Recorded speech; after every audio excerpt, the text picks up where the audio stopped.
Hello, everybody. Welcome to a Ripple Out conversation. Today, we have a very special guest, Jen Abrams.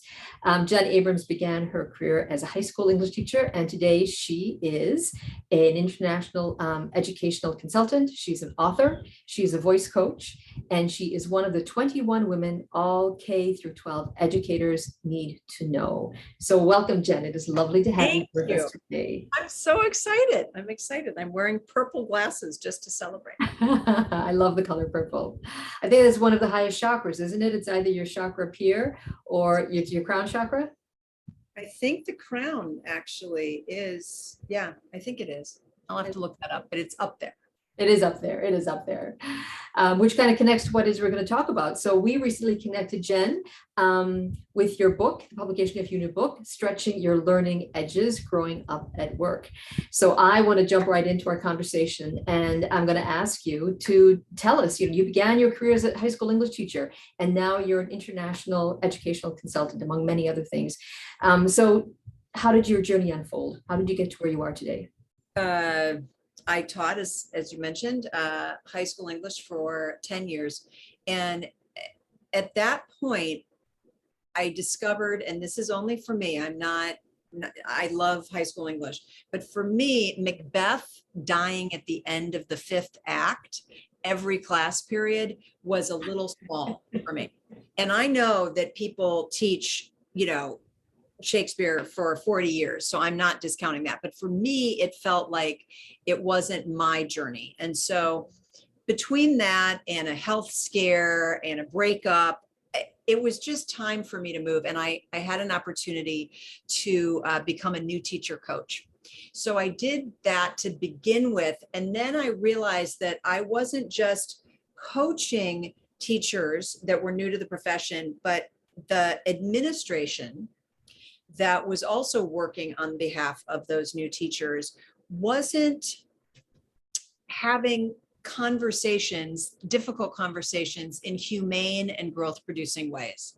They weren't supporting the teachers, challenging them, speaking around what mattered in clear ways. And I thought, this isn't helpful. And I didn't know how to do it either. So between seeing it and then not knowing how to do it, I started writing. And within the school district, I wrote my first book. And then I realized, I could talk to other people about this, right? I don't have to just be within my former school district. And at that point, another idea was coming to mind around multi-generational workplaces and how to do that. And I chose to take a leave.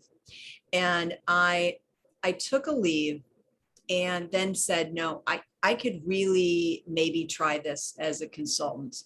I think I've discovered that what I want to learn myself and what I'm facilitating is of use to people, not just in my area. And when Obamacare came in, when my health insurance was there, when I could do it, I just made the leap and have been writing and consulting ever since, and have had opportunities to work internationally and loved that. So have really built that piece of my my career up. So that's where the international comes in. And that's what I do now, where I talk to people about talking.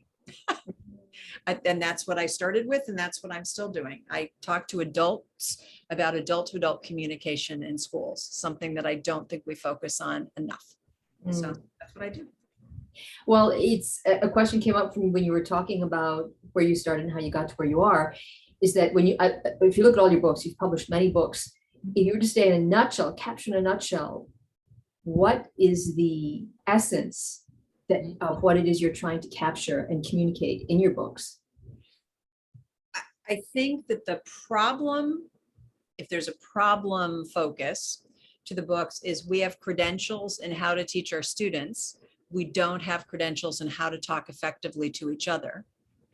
That's sort of the problem I'm always trying to help people work on, how to talk effectively to each other. But what am I trying to do?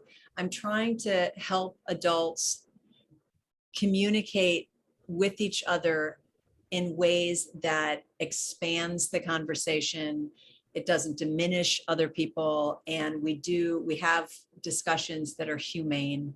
And that is something that I just keep striving to do in my life, not just in my work. So that's what I do in my writing. When I want to chat with you, Jen, and we've worked together a number of times, and I've taken courses even before this with you, even for the Stretching Your Edges book.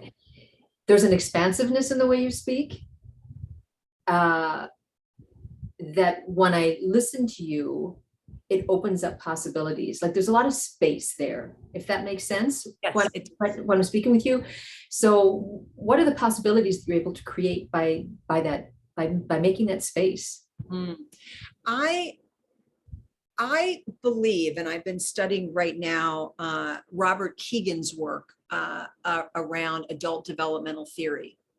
And I think that we have placed ourselves beneath assumptions, beneath beliefs, under rules, under ideas that we have about ourselves that have kept us small. And I think what what you're noticing is that I want people to feel an expansive set of possibilities. What if you felt this way? What if you tried it this way? What if this might happen? And I feel like we don't have to be under those limiting beliefs as much as we do. And I am also under, kind of I self-talk myself out of things. For example, my boyfriend and I we're going on a trip, and he drives a stick shift car. And he said to me, for safety reasons, Jennifer, you should drive a stick shift car. You should be able to. And I want to teach you. My immediate thought was, I can't do that. I'm too old to learn something new. I don't do anything with physics. I'm not very kinesthetic. It's going to stink. I'm going to be bad at it. So I had all these limiting beliefs. And I sat somewhere and I said, what if it was not that difficult? What if you could do this and it would be interesting and fun and freeing? What if, right? And I was like, you say that to everybody about everything else. Why not feel this way? And it's not easy. But I feel like I'm trying to walk the talk around being more expansive in my life. And I think that freedom is just important, I think, for us all. Not that I want to just drive, and I don't know, and be selfish about it. I'm going to stop at stop signs. I don't want to be that expansive that to hell with everything else. But I want myself to feel more possibilities. And so that's what you're hearing from me. I want people to be more self-authoring, have more agency, have more choice in their life and in their language. And so that's what you're hearing. What I thought was interesting, you're talking, Jen, I don't know if you're aware that you're doing that. You were putting your arms over your head like that. Absolutely. Yes. You use the words limiting beliefs. Yes.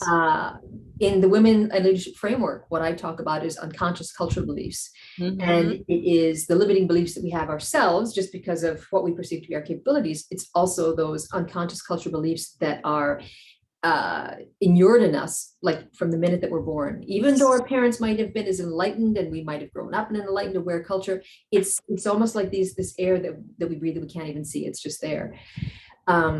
So in your work, making that transition from high school English teacher to international educational consultant, what challenges did you face? What unconscious cultural beliefs did you have to look bravely in the face and say, I'm tossing this one out? There are many men that do educational consulting, fewer women that do that. And so just being one of fewer people, there is or fewer of your gender or sex, just the idea of, can I make it? I don't see other people that look like me in this work. There are moments when my father of blessed memory would say, what are you doing? Are you sure you don't want to have a pension? If people want you to play it safe. Why are you traveling to those places? So even my father sort of tried to limit me, but out of concern. And out of his own, generational idea of maybe what women should do. The topic that I talk about, having hard conversations. I don't really want, no, you just stay quiet. Don't speak up. Women shouldn't speak up around what matters to them. They are too bossy or they're too assertive. So my topic, my role, name a part of what I do where it's not already subject to the cultural ideas. How much I charge. Would a man even blink about charging that amount of money? Do you have to have all of those skills to women say, oh, I don't have what it takes to do stuff. And men go, oh, I have one of those ideas. I guess I can speak aloud to that. There are so many female women cultural stuff that we are limited by, that I have more consciously looked at and said, goodbye. That can't be. And so I sometimes will ask myself, would a man be worried about that? And if a man wouldn't be worried about that, I go, sit up, Jen, and keep your blinders on and go forward. Don't even worry about it. So yeah, I'm very much aware of all of the limiting beliefs that the culture has about what women can and cannot do. Yeah. I recently connected through Instagram and Twitter with OK Real, and it's a woman who is from New Zealand and runs women in leadership workshops. And one of the things she talks about is the sort of like magical thinking that women will have around what their calling is and their purpose is. And there's sort of like this, Sheryl Sandberg talked about waiting for the crown, like the princess crown to land in your head instead of just going out and doing it. So when I look at your book, Stretching Your Learning Edges, what I'm seeing in hearing you talk right now is that this isn't just an intellectual thing for you. It is something that you live and breathe every single morning, every single night, every single day. And I think that's, in sort of like, for me, like understanding you and capturing that quality that I see in you, it is, you are always stretching your learning edges, working with you. I see that all the time. And it's almost like you're flying without a net. I think that's what I want to say. You're flying without a net. That's very kind. I'm trying. And when I appreciate that, being witnessed to do that. And it motivates me to continue to do that. When I wrote my first book, which was Having Hard Conversations, I put it out there, and then my father was blind in one eye and had MS at the end of his life, and he was still driving. And people were calling me, and you got to do something about this. And my brother looked at me and said, you wrote the book. You talk to him. And what I realized is I can't just write about this. I have to live it. And what were you taught? You want to be full of integrity. You got to actually do the work. And this next book, this Stretching Your Learning Edges, I've got to keep stretching, or I'm not living up to what I purport is the essentialness of human development and the imperative of it. So I'm always trying to say yes to something that'll just scare the crap out of me. I'm always trying to stretch, and I'm not a good bicycle rider. And so that's the next thing that my boyfriend and I are doing. I've already fallen into a bush, and it's like, oh, good, I fell into a bush. Good. That was good. But I'm saying yes to things because they scare me. And so, yeah, I think stretching is got to be something that I live, or I'm fake, and I don't want to be fake. Authenticity is very important to me. What I love hearing about, again, what you're saying is one thing I've seen in having an idea, executing and bringing it into the world. There's the abstract idea of it, and then there is the actual doing of it. And the doing of it is just right now, and right now, and right And now, and that's right right. now. And you, in your book, Stretching Learning Edges, you talk about 5 facets that can support people and guide them in how to do that now, now, now.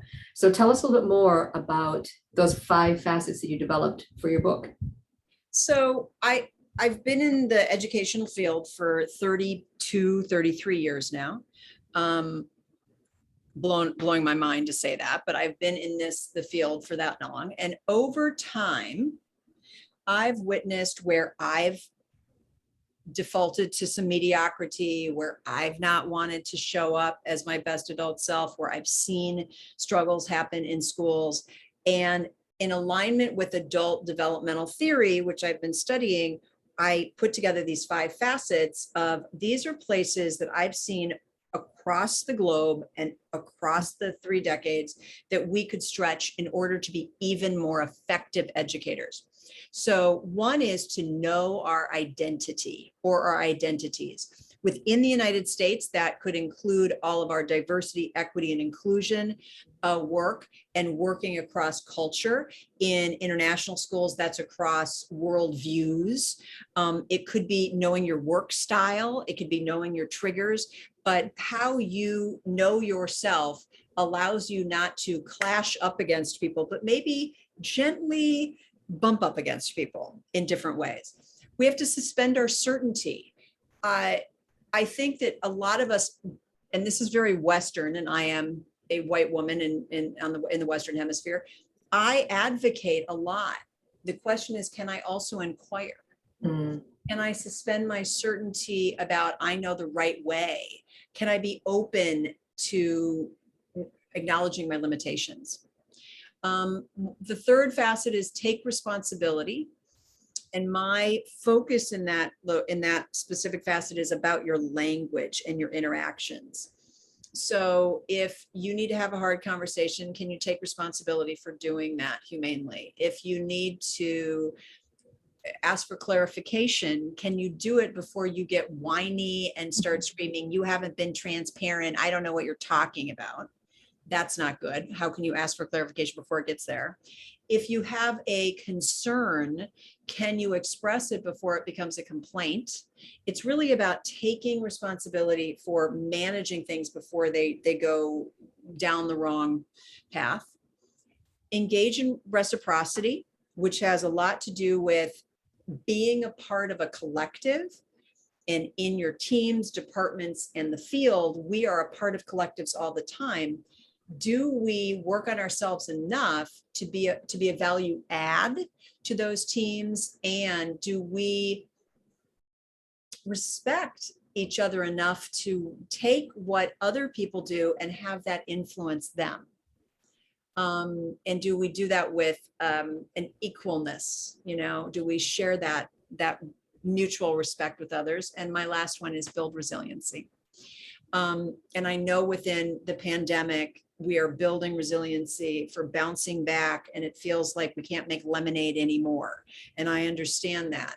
And before the pandemic, and even now after, when we walk into meetings, have we managed our own emotional health so that we're healthy enough to contribute into the collective? If we need to manage our disappointment, do we have ways to do that? Our grief, do we have, and are we able to navigate, and do we work on developing skills to navigate the ambiguity and the uncertainty of the places that we're working in? And all of that, to me, I think if we work on all of that, we are better educators for students in the classroom, and we're better team members and colleagues. So that's why I wrote the book, because I need to stretch at those places, and I don't think I'm alone. When you talk about these in this holistic way, what I see are more connections again to the Women in Leadership Framework. When I work with women on the Women in Leadership Framework, women have to, they look at their own leadership journeys, and then they look at where facets or aspects of the Women in Leadership Framework supported them or hindered them in their leadership growth. And there are always recurring themes. And one of them is naming and owning your voice, like knowing your voice, owning it and saying, I have a right to speak up. Having a network, so an intentional network of people that you can connect with and talk with and share experiences and connect to further opportunities. Another one is women in conscious partnership. That can often really be a stumbling block for women. So when I hear you're talking about these 4 facets, I can see how they can be support systems for women who are moving forward in these ideas about women in leadership, where they can recognize that they have areas for growth, where there are gaps. Yeah, that just the idea of naming and then owning, those are journeys. Yeah. For people. I mean, it sounds like a phrase. That's a developmental journey. Can I actually know myself well enough to name how I want to be a leader? And then can I own it and speak to it? Those are skills that are probably not taught to everybody, right? And then that idea of, or mindsets or capabilities, or I don't even know what to call them. And the concept of conscious partnership, I'm in one much more consciously now, and am dating somebody who wants to be in conscious partnership. I'm 54 years old. I just started dating him this year.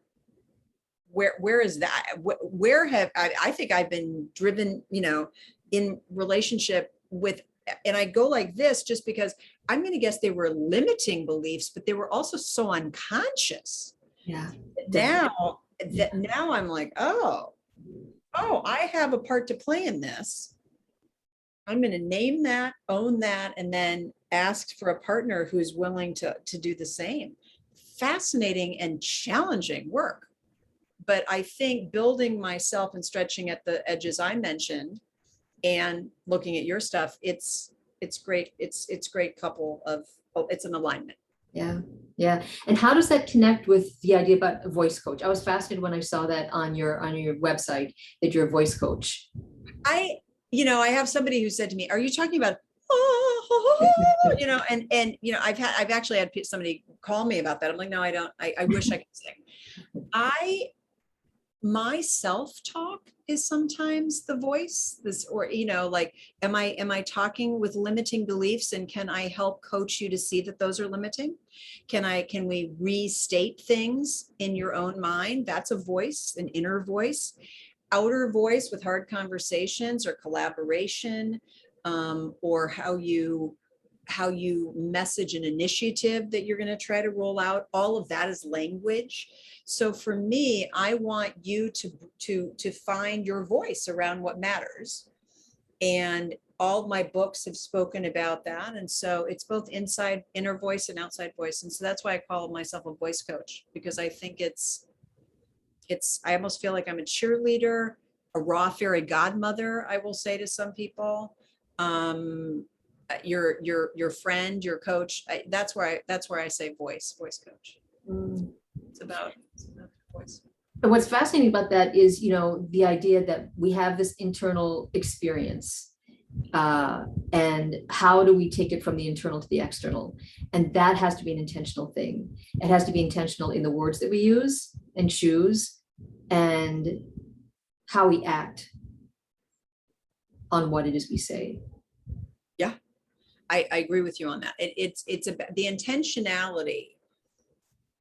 I was just writing an article about, initiatives come in education. We're going to now focus on blah, blah, blah, or now we're going to do this. And they normally come from above, right? Somebody at the district says we're going to do this. And I have a lot of people who say, well, that's come from above, so just do it. And I'm like, no, you have to be much more intentional with your messaging, and you have to internally find, where do you land with this, and how it comes out has to be very grounded and in support of it. And you need to be authentic with it. I mean, all of that stuff is about how you're going to use your voice. And there are times when people are like, don't shoot the messenger. I just had to tell you. Mhm. Well, you didn't think about how you were going to say it. You didn't think about who you were talking to. And so I think that word intentionality is, there's a lot of responsibility with that word. And I think that scares people. I'm not against what you said. I want to be in an intentional life. I want to have chosen stuff. I don't want to turn around and go, whoa, how did my whole life just happen? Or how did I just get caught up in that? No, I kind of want to stay conscious and intentional. And so that requires a lot of development.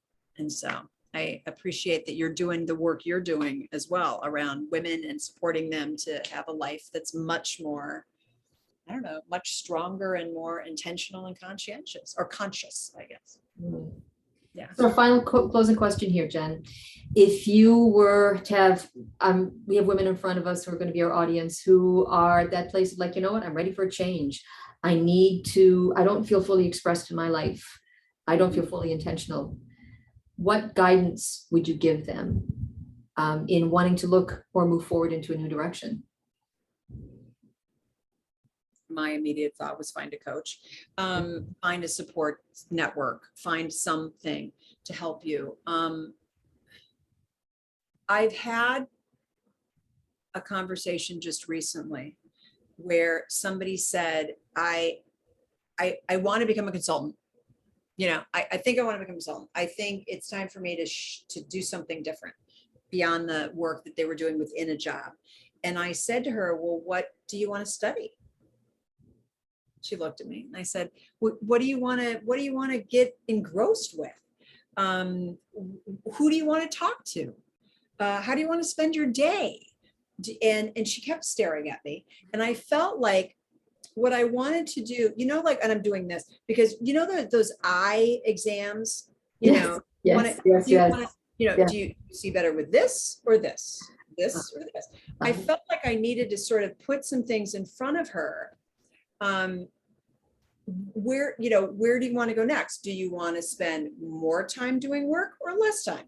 Do you want to talk to the kinds of people you're already talking to, or new people? Do you want to work with a team or alone? Do you want to spend, and I almost feel like I have to do an eye exam with people. Mhm. So I feel like if you need to make a change, I think you need to ask yourself, what do I want? What do I want to do more of? Who do I want to talk to and spend my days with? And what skills do I have that I think would really add to that stuff? And then start from there.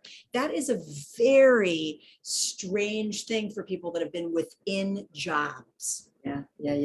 Because they've never been asked those questions. And so I think just to sit with that self-authorship, if you could build it, what would that be? And that people might need to sit for a long time because it's scary there's freedom, but then there's the responsibility. And it took me a good year for me to kind of realize I could be in charge of my life in that way. And I needed to build up my internal structure to be able to hold that. And when I did that, I was still within my system for another year or two, but I had to do that first, and it was like, so take an eye exam, as I call it, this or this, this or this, this or this, this or this, travel or no travel, at home or not at home, and just see what you could do. I see an article here, Jen. Yes. Specifically for those. I mean, I can see the optic of the eye thing, and you're asking all these questions. Make me write that article. I'd love to do that. I hadn't thought of that as an article. I appreciate that. I wonder where I could put it. Because, that's an interesting, it's like write an article. Where would you place it? Like places you could put the article for as you're leaving your job. What would you do? It's like most people would be like, no, don't tell them how to do that. I want them to learn more how to do their job. I don't want to help them get out of their job. It's an interesting question. It's an interesting question. I love that. It is. Well, good. So I have two quick coaching questions. It's really, they're short ones. I love asking at the end. And I think will be perfect questions for you. What is your 7-year-old self saying to you right now? And what is your 80-year-old self saying to you right Oh, now? wow. I love those questions. My 7-year-old self is happy that is cheering me on to be as loud as I am. Like, and you stay dramatic, so yay, crying, you cried and you whined and whatever, and you found a place to, so she's proud of me. My 80-year-old self is saying, don't worry about it. Just keep going. Don't worry about it. You're doing good. That's, I think, what she's saying. Don't be comparative. Don't worry so much. You're on the right path. So both of them are thrilled. They're One is both very wise, very wise. Well, I cheer you on. I'm your cheerleader, Jen, for being as big and broad as you want and for knowing that you're on the right path, because I love your work and I thank you so much for your time and your insight and wisdom today. Thank you so much.